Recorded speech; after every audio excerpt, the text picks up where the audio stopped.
So if you're the average person, you might be asking yourself, naturopathy, would it be? Okay. So naturopathy or naturopathic medicine is a form of, quote, alternative medicine. Now, again, it's not alternative medicine. It's a competing medical system. There were many competing medical systems at this time. It just so happens one primary medical system has prevailed and now declares every other medical system, whether it's naturopathy or chiropractic, to be quackery.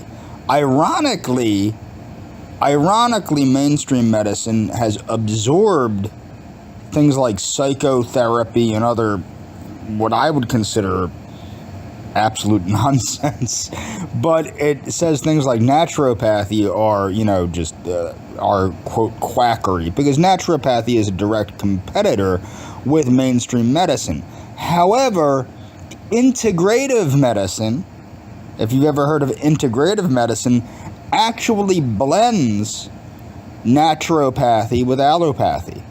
And then somehow naturopathy is no longer quackery once it gets blended with regular medicine and becomes integrative medicine. And what's funny is integrative medicine actually does utilize things that I would consider a bit on the quackery side. Quackery.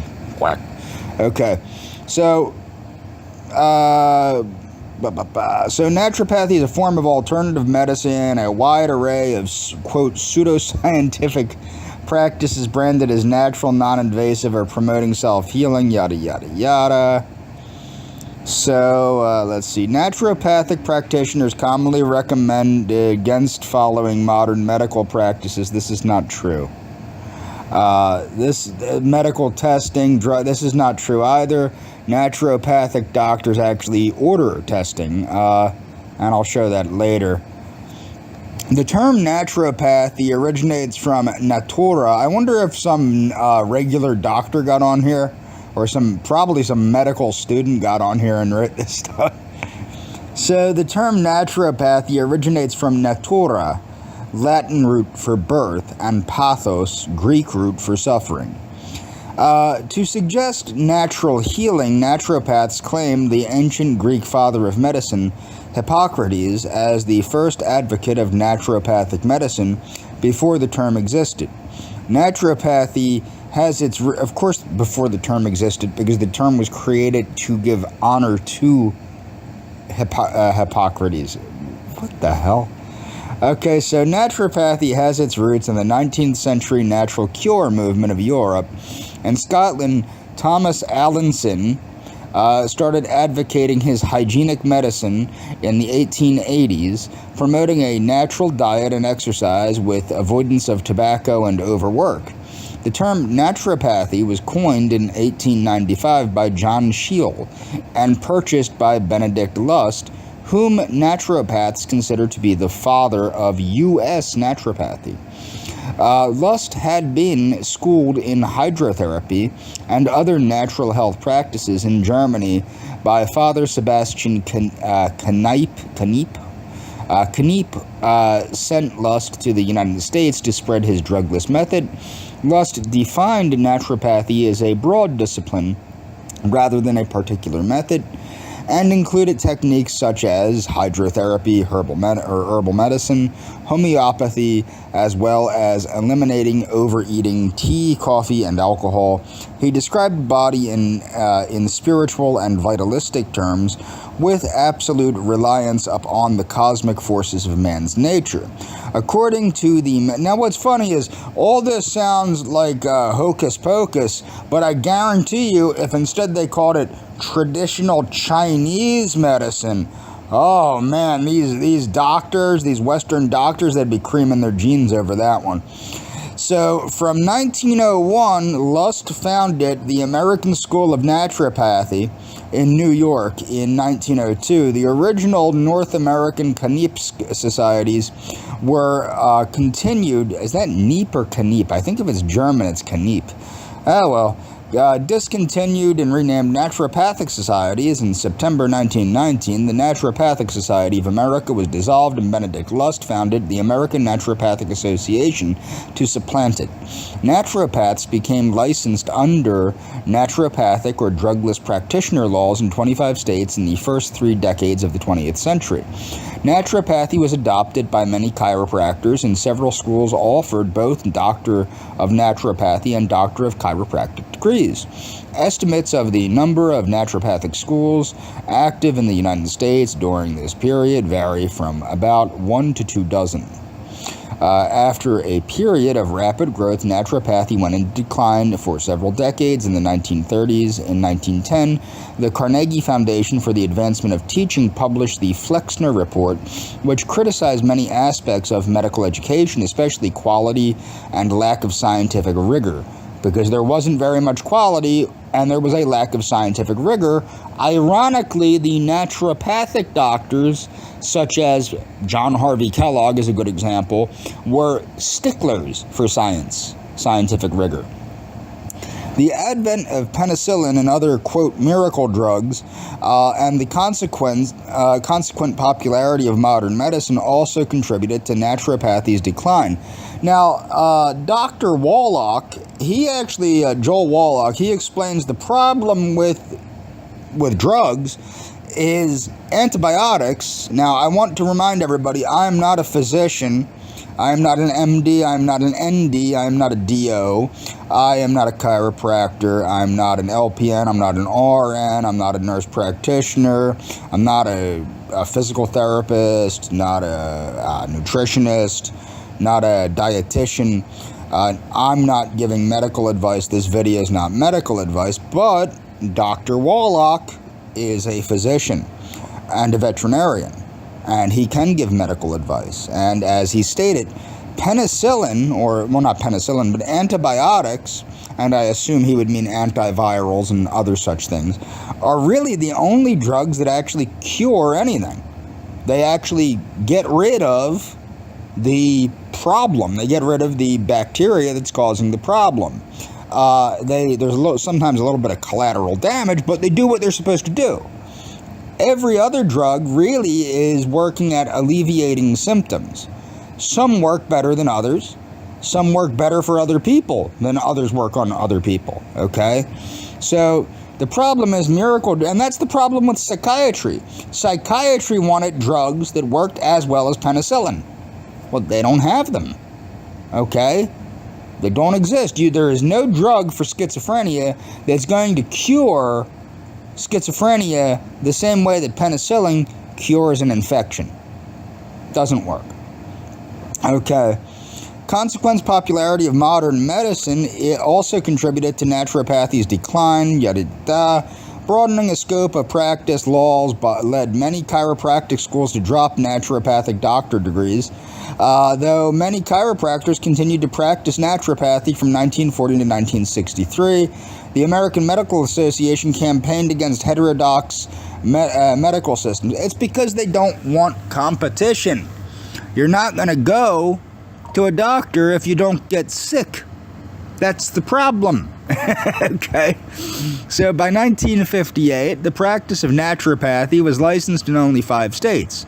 In 1968, the United States Department of Health, Education, and Welfare issued a report on naturopathy, concluding that naturopathy was not grounded in medical science. Medical science, a lot of times, is not grounded in medical science. And that naturopathic education was inadequate to prepare graduates to make appropriate diagnoses and provide treatment. The report recommended against expanding Medicare coverage to include naturopathic treatments. Of course it did. Of course it did. In 1977, an Australian Committee of Inquiry reached similar conclusions. Beginning in the 1970s, there was a revival of interest in the United States and Canada in conjunction with the holistic health movement. As of 2009, 15 U.S. states, Puerto Rico, the Virgin Islands, and the District of Columbia licensed naturopathic doctors. So 15 U.S. states, Puerto Rico, the U.S. Virgin Islands, and the District of Columbia all licensed naturopathic doctors. Okay, companies and the state of Washington requires insurance companies to offer reimbursement for services provided by naturopathic physicians. On the other hand, some states, such as South Carolina and Tennessee, prohibit the practice of naturopathy, because that's probably that are witchcraft to them. So, the United States Indian Health Service began accepting naturopathic doctors in their clinics and practices in 2013, also making loan payment available to NDs. In 2015, a former naturopathic doctor, Britt Marie Hermes, began writing clinically about her experience being trained in practicing naturopathic medicine. Her blog garnered a large following among skeptics while enraging some proponents of alternative medicine. Sebastian Bavarian priest, okay, the founder of naturopathy is Benedict Lust. Let's take a look at Benedict Lust. So, Benedict Lust was a former German-born American who was one of the founders of naturopathic medicine in the first decades of the 20th century. He lived to 73. Biography, controversy. Here are some of his selected publications. Universal Naturopathic Encyclopedia, The Fountain of Youth or Curing by Water, The Crime of Vaccination, Zone therapy or relieving pain and sickness by nerve pressure. So this is a naturopathic medical school called Bastyr University. So what is a doctor of naturopathic medicine? What's the course look like? Let's see if we can find out here.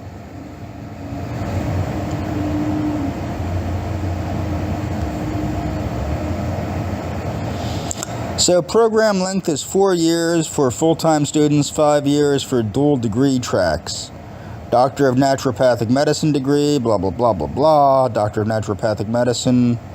Okay. Clinical training.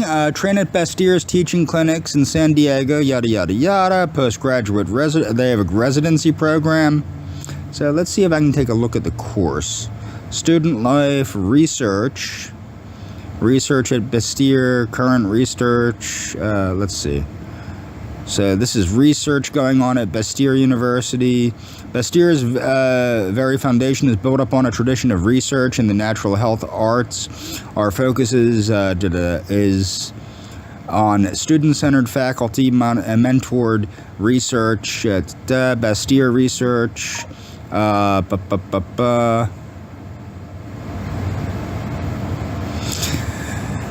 Okay, let's see.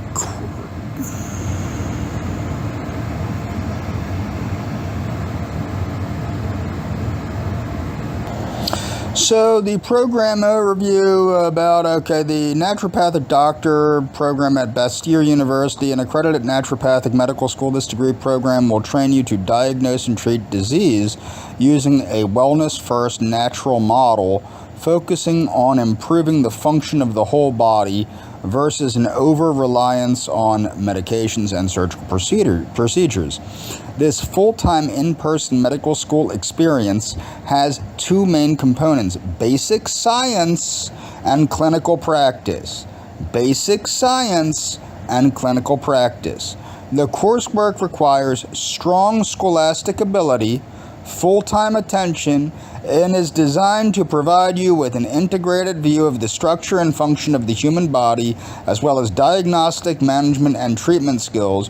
You will have a lot to learn over 4 to 5 years. Starting in your first year, you will gain access to Bastyr clinics, where you will begin to merge what you learn in the classroom with real-life scenarios, with real-life patients.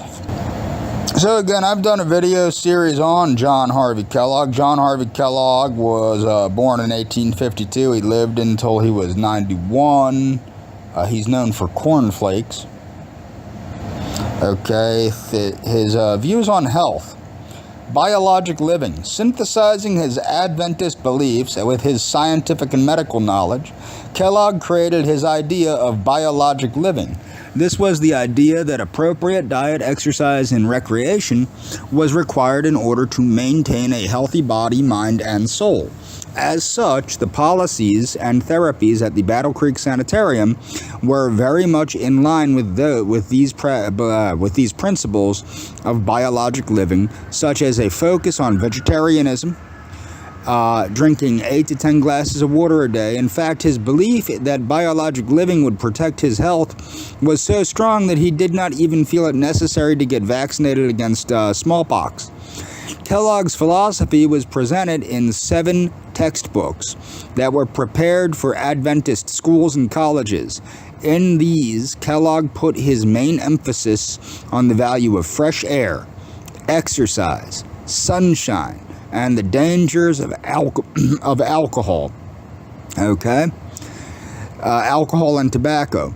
In terms of practice, Kellogg's biologic living was very similar to the methods of Christian physiologists requiring sexual restraint or total abstinence, and total abstinence from drugs, and a vegetarian diet. Views on tobacco. Kellogg was a prominent member of the anti-tobacco consumption campaign. Speaking out often on the issue, he believed that consumption of tobacco not only caused physiological damage, but also pathological, nutrition, and it does cause pathological problems. It destroys your body's vitamin C and other antioxidant pools. It is a moral problem, and it's economically devastating on society and the individual. He's not wrong on any of those counts, His belief was that tobacco has not a single redeeming feature, and is one of the most deadly of all the many poisonous plants known to the botanist. In his 1922 book, Tobaccoism, or How Tobacco Kills, Kellogg cited many studies on the negative impacts of smoking and went so far as to attribute the longer lifespan of women to the observation that they partook in tobacco less than their male counterparts. Kellogg also served as the president of the Michigan Anti-Cigarette Society, and after the First World War, he served as a member of the Committee of 50 to study the tobacco problem. Now, I want to make sure that you understand his views on health again. He fostered a concept of vegetarianism and drinking enough fluid to stay hydrated, as well as, of course, getting plenty of fresh air, exercise, sunshine, trusting in God, the 8 laws of health. So what is orthomolecular medicine? Again, orthomolecular medicine is not an alternative form of medicine. It's medicine that utilizes megadoses of nutrients. The concept builds on the idea of optimal nutritional environment in the body and suggests that diseases reflect deficiencies in this environment. The approach is sometimes referred to as megavitamin therapy.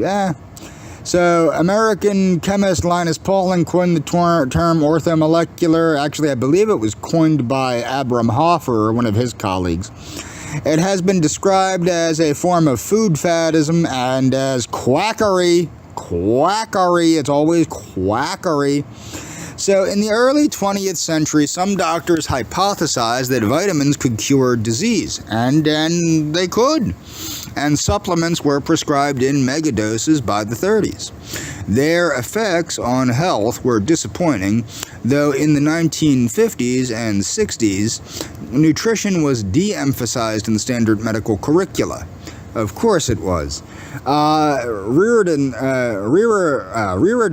organization cite figures from this period as founders of their movement, although the word orthomolecular was coined by Linus Pauling. I don't believe it was. Amongst the individuals described posthumously as orthomolecularists are Max Gerson, who developed the diet that he claimed could treat diseases, which the American Medical Association in 1949 on pharmacy and chemistry found ineffective. Now, what's funny is they claim that Max Gerson's diet is ineffective and doesn't work, but yet if you look up studies on phytonutrients and the method of eating that Max Gerson states, you will find that they also support that it does work from other studies. just not on the study of the diet itself. Okay. Evan Schutt and his brother, who attempted to treat heart disease with vitamin E. Okay, so we're going to move on here.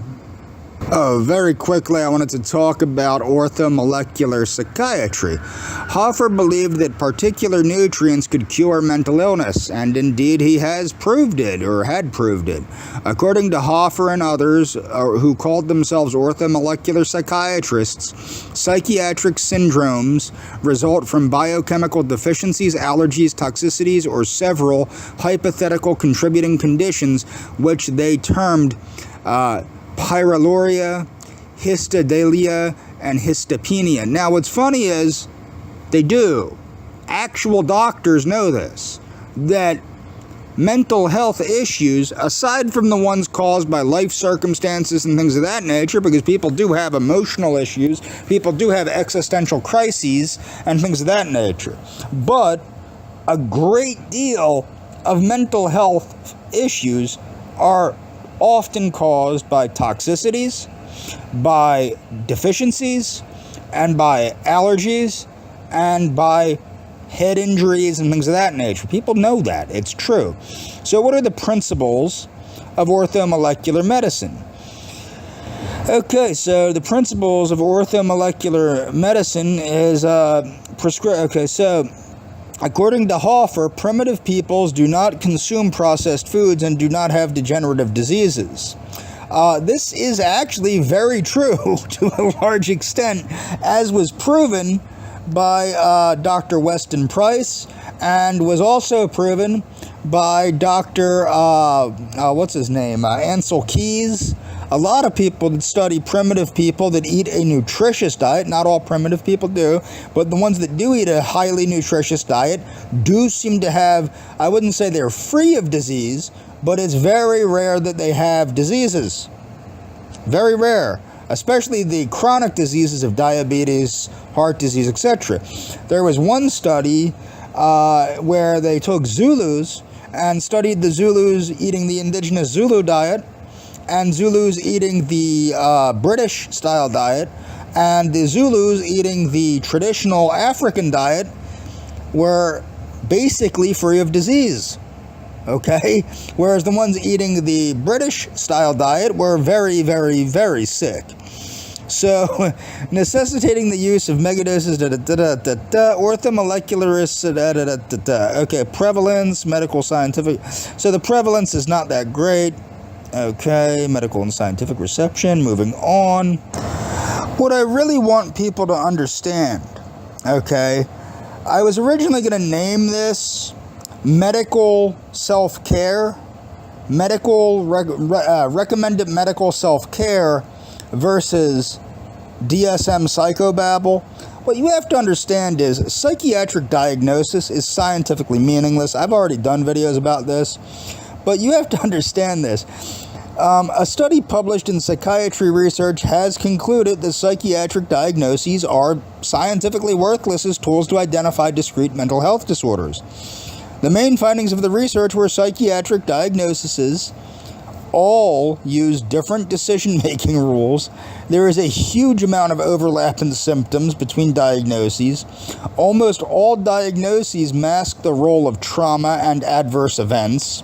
Diagnoses tell us little about the individual patient. Not to mention, there's no blood tests, there's no brain scans, there's no ultrasounds, there's no nothing to show that there are no structural abnormalities, no hits to the head, no hormonal imbalances, no nutritional deficiencies, no heavy metal toxicities, no high sugar, low sugar, no, you can't rule out the very many medical causes of behavioral anomalies. But they do. They just say, oh, well, you meet these criteria, you're this or you're that or da-da-da.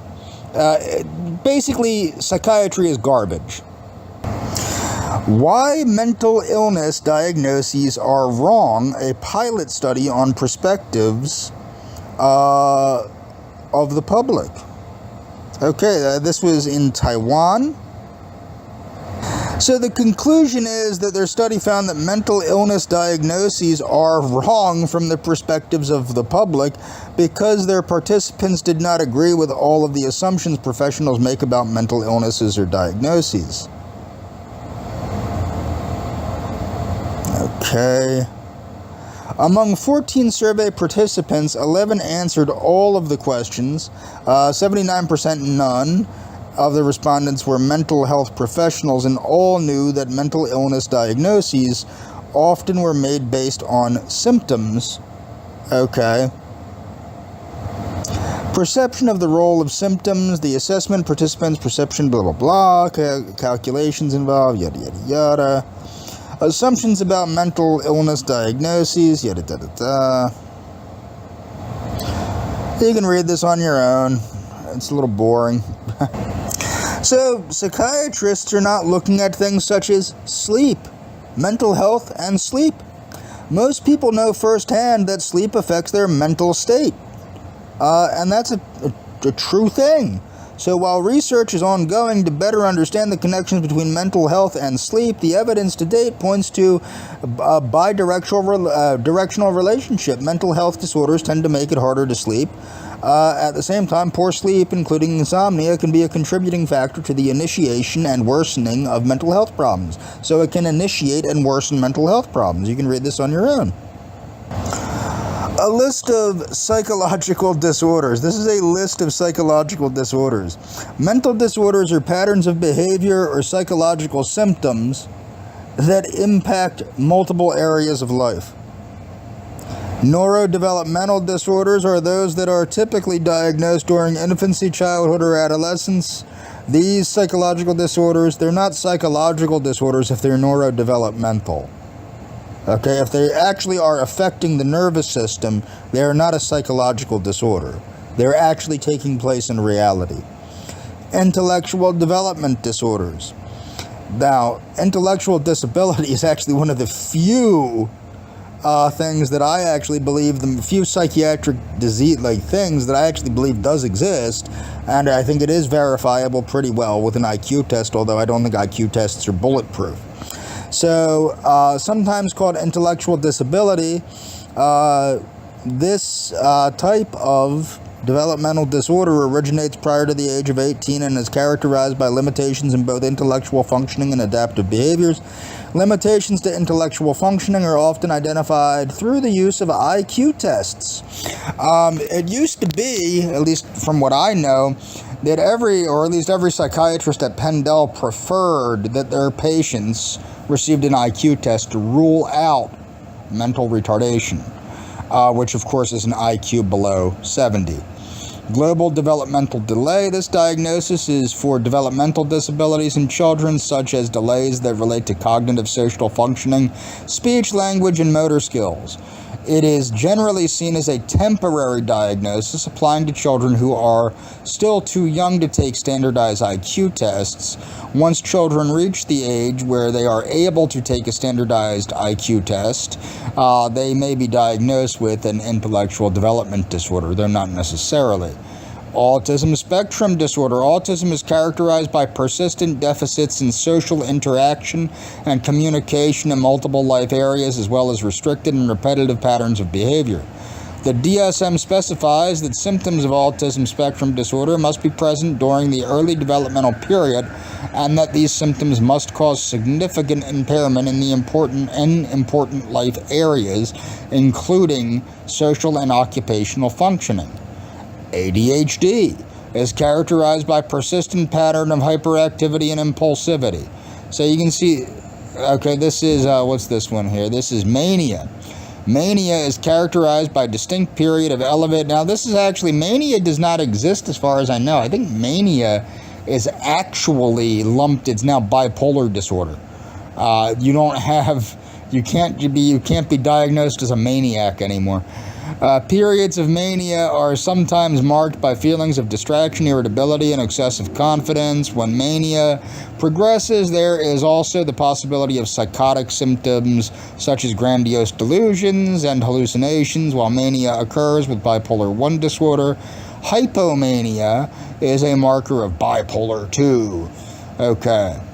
Hypomanic episodes are characterized by elevated, expansive, and irritable moods like manic episodes. However, hypomania is less severe and generally shorter in duration.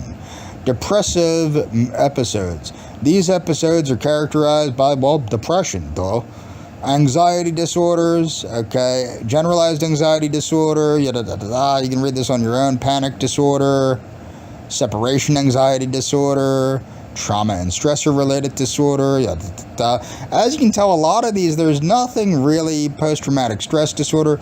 These are behaviors. What's causing the behavior, nobody really knows. Could be any number of things. 10 controversial diagnoses in the DSM. Gender identity disorder. The most controversial to these days probably is gender identity disorder. Okay, so under the DSM-4, people who feel that their physical gender does not match their true gender are diagnosed with gender identity disorder, or GID. Okay, now this is what's funny about this. So one of the treatments for gender identity disorder is gender reassignment surgery. Have you ever been curious as to why the treatment for anorexia nervosa is not liposuction, or bulimia nervosa is not liposuction, or, I don't know, for body dysmorphic disorder in men that don't think they're big enough, why can't we just give them steroids and send them to physical therapy so that they can build up their muscles? Okay? The sad thing is I'm joking. Who knows, next week that might be a thing. Sexual addiction. According to the Society for the Advancement of Sexual Health, sex addiction is marked by a lack of control over one's sexual behavior. Homosexuality, of course, I've done videos on this. Asperger's syndrome or Asperger's disorder, that's been removed. Now that's just part of the autism spectrum. Childhood bipolar disorder. Okay. Adult ADHD. Dissociative identity disorder. This one's important because dissociative identity disorder, I have former colleagues that are psychiatrists that swear that this is a bullshit diagnosis. Now, what's humorous about that is my former therapist was a specialist, among 17 other specialties, of dissociative identity disorder, and magically thought that I had the symptoms of dissociative identity disorder because I was angry, because of the bullshit they were pulling. That's not really the case. Once known as multiple personality disorder, dissociative identity disorder was made famous by the book Sybil, which was made into a movie. The film and book told the story of Shirley Mason, not Shirley Manson. Shirley Manson is from the band Garbage. I was a big Garbage fan until Shirley Manson started promoting BLM. And I said, you know what? I should have known something was up by your pasty skin and red hair. But I didn't. Okay, pseudonym Sybil, yada yada yada. The book and the movie were hits, but the diagnosis soon came under fire in 1995. This is like the satanic panic. It's a ridiculous diagnosis. Who consulted Mason's case, told the New York Review of Books that he believed Mason's quote personalities were created by her therapist. Perhaps unwittingly, suggested that Mason's different emotional states were distinct personalities with names. Likewise, critics of the dissociative identity diagnosis argue that the disorder is artificial. It's perpetuated by well-meaning therapists. A lot of mental health disorders and a lot of recoveries are perpetuated by therapists, when in the real world it doesn't purse itself out, it doesn't suss out, okay? Nonetheless, dissociative identity disorder has weathered this criticism and won't undergo any major changes in DSM-5. Narcissistic personality disorder. One of the problems with narcissistic personality disorder is it doesn't contribute usually to any issues in life. Therefore, that's why is it really a mental illness or just a, penis envy. Sigmund Freud revolutionized psychiatry, but not everyone has consigned Freud to the dust heap, blah, blah, blah. Organizations like the American Psychoanalytic Association still practice and promote Freudian-style psychoanalysis, neuropsychoanalysis. Now, what's funny is I would not state that it's penis envy. I think women, particularly feminists, have an inferiority complex, an Adlerian-type inferiority complex, where they think that they're never good enough and that they must achieve. Hysteria. In the Victorian era, hysteria was a catch-all diagnosis for women in distress. The symptoms were vague, and the history sexist. Plato blamed the wanderings of an unfruitful uterus. The treatment of hysteria, hysterical paroxysm, also known as orgasm, physicians would massage their patient's genitals either manually or with a vibrator. Okay? Now this might actually explain, if you ask me, why so many female mental health practitioners seem to sleep with their clients. It's hysteria. It must be. They must require this stimulation to calm down. Because apparently physicians had success. They would stimulate and massage their patients' genitals either manually or with a vibrator, a task they found tedious but surprisingly uncontroversial. More contentious was the practice of putting hysterical women on bed rest or demanding that they not work or socialize, a treatment that often worsened anxiety or depression. According to a 2002 editorial in the Journal of Spinal Cord, or the journal Spinal Cord, the diagnosis of hysteria gradually petered out throughout the 20th century. By 1980, hysteria disappeared from the DSM. I really don't think it should have. I think they should bring that one back. Okay, moving forward.